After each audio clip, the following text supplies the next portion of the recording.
সাব্বির বছর দুয়েক আগে ভালোবেসে বিয়ে করেছিল। তার স্বপ্ন ছিল দুজন মিলে সংসার করবে। কিন্তু আজ সাব্বির আদালতের বেঞ্চে বসে আছে যৌতুক মামলায় অভিযুক্ত হয়ে। একদিন মোবাইলে থানার ওসি সাব্বিরকে ফোন করে বলে তার নামে নারী ও শিশু নির্যাতন আইনে মামলা হয়েছে। সাব্বির নাকি 10 লাখ টাকা যৌতুক চেয়ে তার স্ত্রীকে নির্যাতন করেছে। এই কথা শুনে সাব্বিরের মাথায় যেন বাজ পড়ল। সে যেন কিছুক্ষণ নিঃশ্বাসই নিতে পারছিল না। এই ধরনের অভিযোগে নারী ও শিশু নির্যাতন দমন আইন 2000-এর ধারা 11 ক ও 11 গ অনুযায়ী মামলা হয়।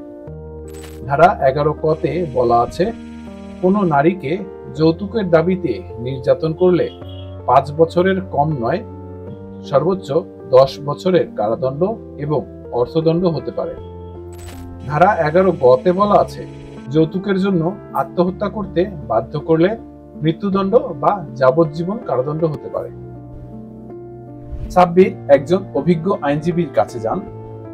আইনজীবী তাকে বলেন, যদি তুমি নির্দোষ হও তাহলে ভয় নেই, প্রমাণসহ আদালতে দাঁড়াতে হবে। এই মামলায় যদি অভিযুক্ত গ্রেপ্তার হয়ে থাকেন তাহলে নিয়মিত জামিনের আবেদন করতে হবে।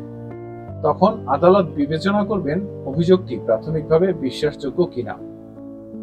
অভিযুক্তকে প্রমাণ করতে হবে যে তিনি যৌতুক চাননি।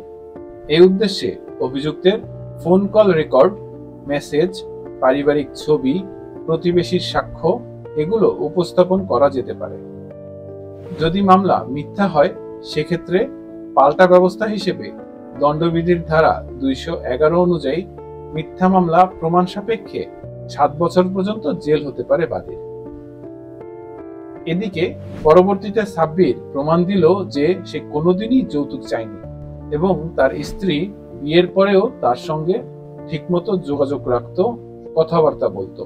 আজ সাব্বির জানে, আইন কাউকে অন্যায়ভাবে দোষী সাব্যস্ত করার জন্য নয়, বরং সত্য জানার জন্য।